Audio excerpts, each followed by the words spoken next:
So in the last video, I showed you how to actually measure your warp, and in this video, I'm going to show you how to put it on the loom. If you remember, we ended up with chains of our warp thread that we took off of the warping board, and now somehow we need to get those chains actually onto the loom. Okay, so what I have here are called lease sticks, and they both have a hole in the end of them. And what I do to keep them together is use one of these. Not sure exactly what they're called, but this is what I use through the holes to keep them together. So what you do with your lease sticks is you take them and you put your warp on them in the order in which you want it to be on the loom, through the two halves or the two sides of the cross. One lease stick through each hole. And you need to make sure when you put it on that you put it on again in the order that you want it on the loom and not twisted. So red, if you remember, was the first color, green was in the middle. Now the next one comes on with green towards green.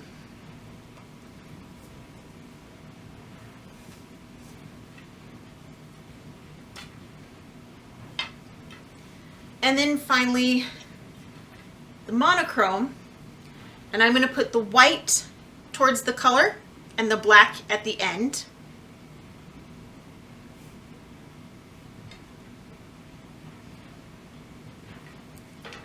Oops. Don't fall, don't fall, don't fall. Okay. Birded disaster. I don't know why this one is so much higher.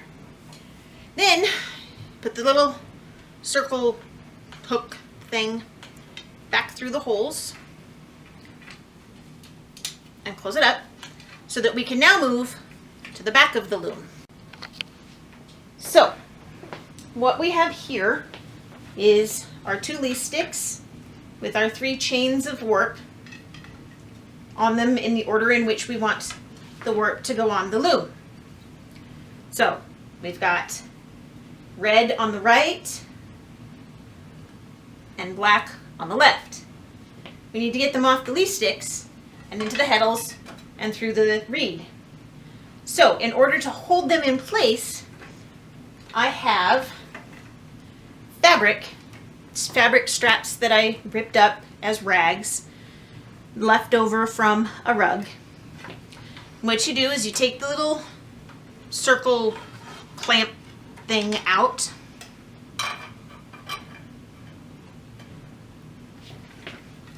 and you make a cross with the fabric. You put one side of the lease sticks in one, or you put one lease stick in one side and the other lease stick in the other side. Put the clamp back on. This might be a little easier to see on the other side. Let me actually zoom in on that side so you can actually see what I'm doing. You take your circle clamp thing out of the holes in the lease sticks. I have lease sticks, I have holes, and I have fabric. So you take the fabric and you make an X with it. You put one lease stick on one side and the other lease stick on the other side, and then you put this back in. And what this does is it locks them in place so I can't accidentally pull it out one side and have stuff fall off. It also kind of helps to keep it at a level place because this fabric that I have on here has been tied to the front and back beams. My loom is an antique. It was made in 1933, it looks like, maybe 34. I only have the one apron rod. There are a lot of people that have this and a metal rod, or they have 2 metal rods. Mine's an antique and I want to try to minimize the way that I modernize it. So you take the apron rod. This is how I do it on my loom. It might be different on yours. Put it through the 2 loops on the right of the canvas and then put the loop at the end over the rod so that they're all in the middle right now. They're going to get spread out in a minute. Then put it back through the other 2 loops. So now we've got these 3 through the least sticks and around the back beam, which I pulled too far. There we go. Now we go around to the front of the loom.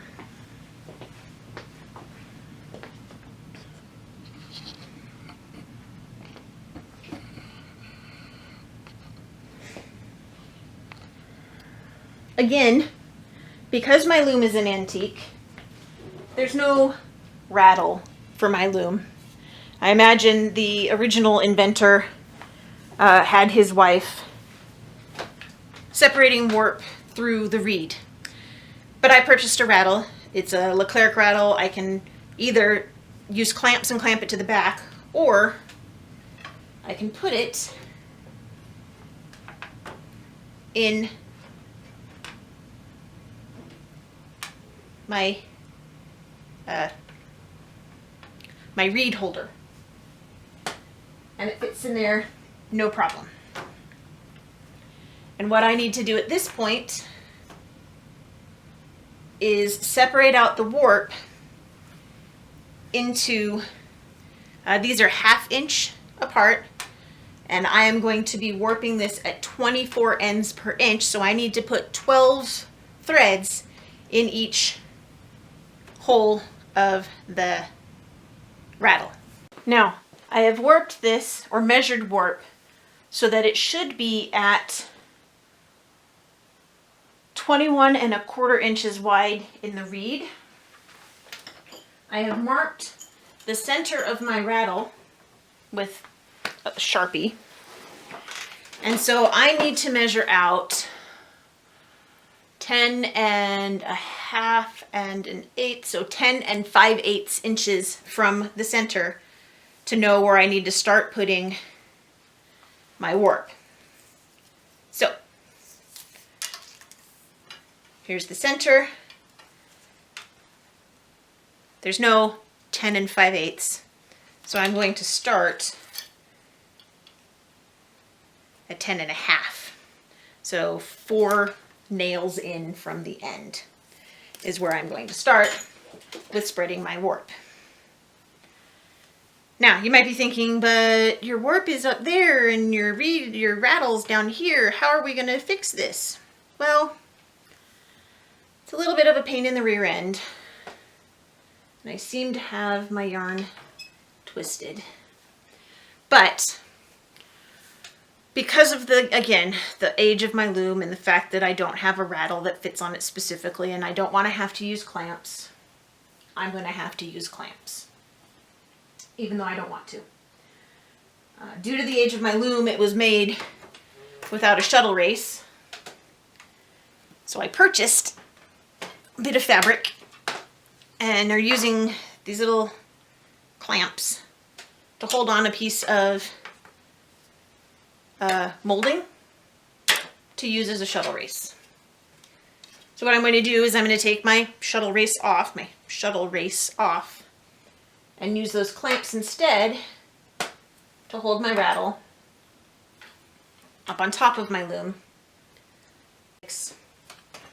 Put the rattle on top of the loom. Now, this rattle has a not so flat side and a flat side, so that I can clamp it to the top of my loom, which, where did my clamps go?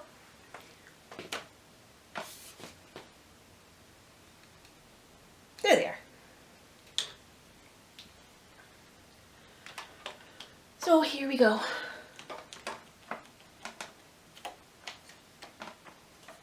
These little Irwin clamps, by the way, are awesome for like a million things.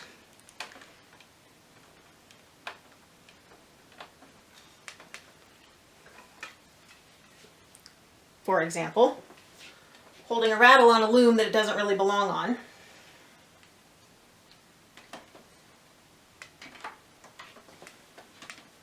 Just need to make sure to miss my roller on the other side.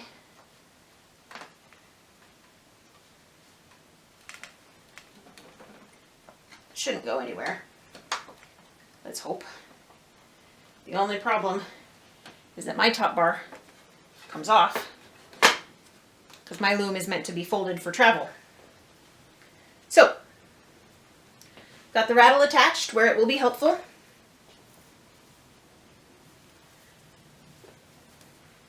Got yarn on that side. I somehow messed up my chains when I was taking these off, so I'm not gonna throw those other ones over now. I'll throw them over later. But we need to separate out these threads. No, I'm not undoing my cross. This is just an extra little bit of them getting stuck together. We need to separate these out in the rattle, 12 in each space, starting 4 in from the end. So, I am going to count. You can't see this because it's off screen, but I'm going to count the first 12 black threads down here at the cross.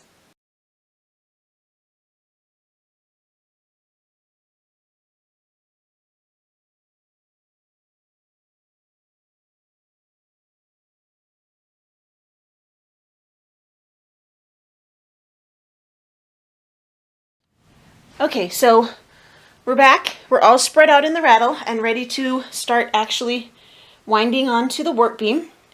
And you can see back here, I've made kind of a rudimentary warping device, which is just 4 dowels put through strings that are tied to the front beam and the top beam of my loom. And here on the back, you can see I've still got the leaf sticks in.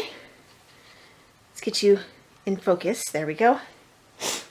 I've still got the leaf sticks in, and the fabric that I had tied level earlier is now tied from the back beam up to the top beam so that it goes from the rattle straight down, more of a direct line to the warp beam. Now, there's lots of people that use a lot of different methods for separating their warp on the warp beam. The method that I prefer is paper.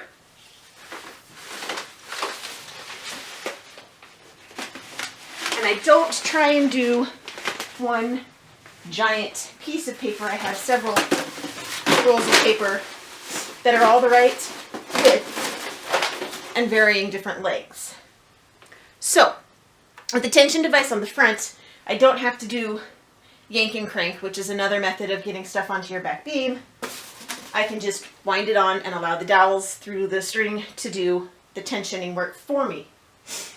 So here we go.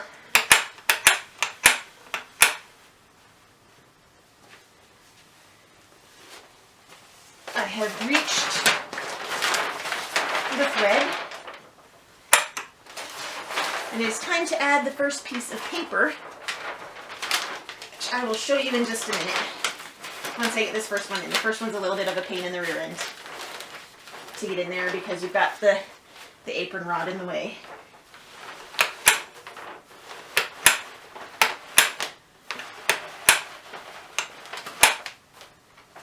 And I don't always put it on straight. If I don't, it's not a big deal. I have a bunch of this paper. I just tear a little off the side. As long as it is wider than the thread, you're good if you have to tear a small strip off the side. Now, you'll see I've got threads here that are kind of loose and not straight like the rest of them. And actually, I need to adjust my tensioner because it looks like these are loose. It doesn't matter because the leaf sticks are still in place and they will make sure that everything down here stays straight. Oh, and I've reached choke ties on this side that I need to clip off, which is probably why the tension on those is a little messed up.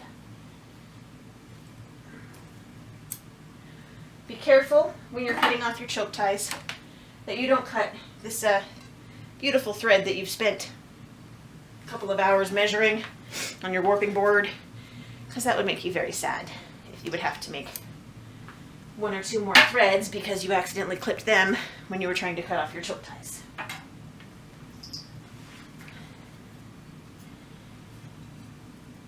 Last one.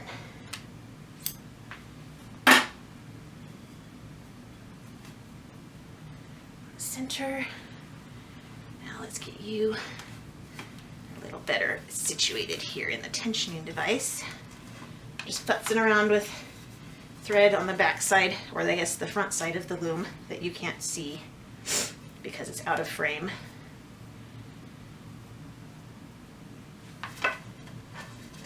Now, the one problem with using a tensioning device like this is that if you do need to yank and crank for any reason, you kind of can't, because they get in the way, the dowels do, of getting your stuff on the loom. Well, of yanking. So, let's cut out a couple more choke ties.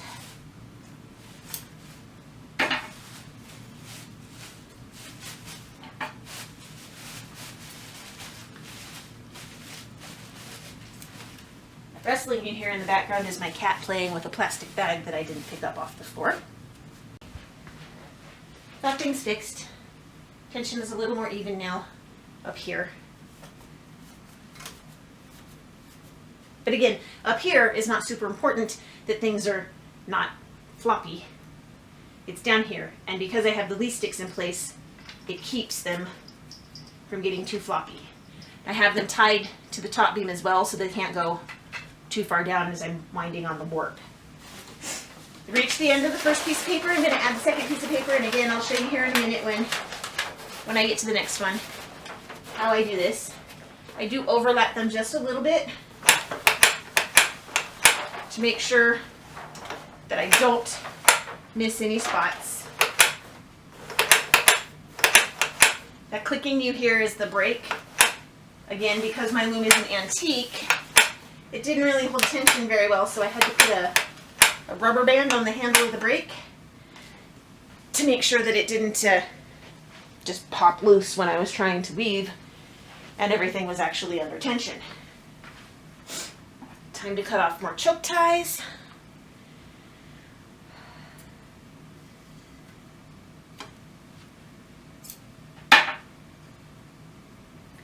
This part, the actual beaming on, once you've got everything spread in the rattle and you've got your tensioning device in place, isn't really labor or time intensive. You just got to kind of make sure that you keep everything at least even. It doesn't need to be super taut when you're winding on. It just needs to be even tension. You adjust the tension later when you're actually weaving. And just to show you how much it doesn't matter what this side of the loom looks like, I'm going to show you just how tangled up the thread is above and behind the rattle. You can see here, kind of, let's get you a little closer and point it up. There goes the wild Sith monster running past. You can see it's kind of a bit of a tangled mess. Whereas on the other side, it's all even, spread out nice. So I'm going to show you what it looks like from this side while I'm on the other side, squatted down, winding on. The only reason I squat down over here is so that I can put the paper between the legs.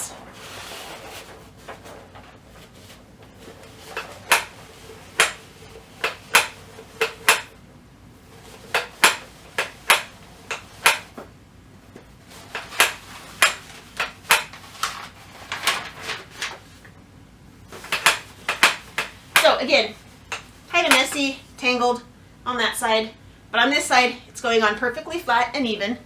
Again, not super tight tension, but just enough to keep it smooth and even on the other side. And again, it's time for me to cut off choke ties. So I'm going to move you to the other side and lower you down so you can see what I'm doing with the paper. And hopefully I can reach around you and put the paper on and not be completely awkward. Okay, so we're now at the back of the loom. You can see the paper ends here, and I need to add more before these get around to this side so that the warp stays separated. And to do that, I just take the next piece of paper, put it in here, overlapping the last piece of paper, because you can see I don't exactly cut straight lines. Hold it in place for the first little turn or two. And then just get going. And I can see choke ties coming up on the other side. So I have to go cut those off again. But that's how you do it. You take a piece of paper, you put it between what's coming down from above and your actual warp beam. And as you turn on, it pulls itself in around the warp.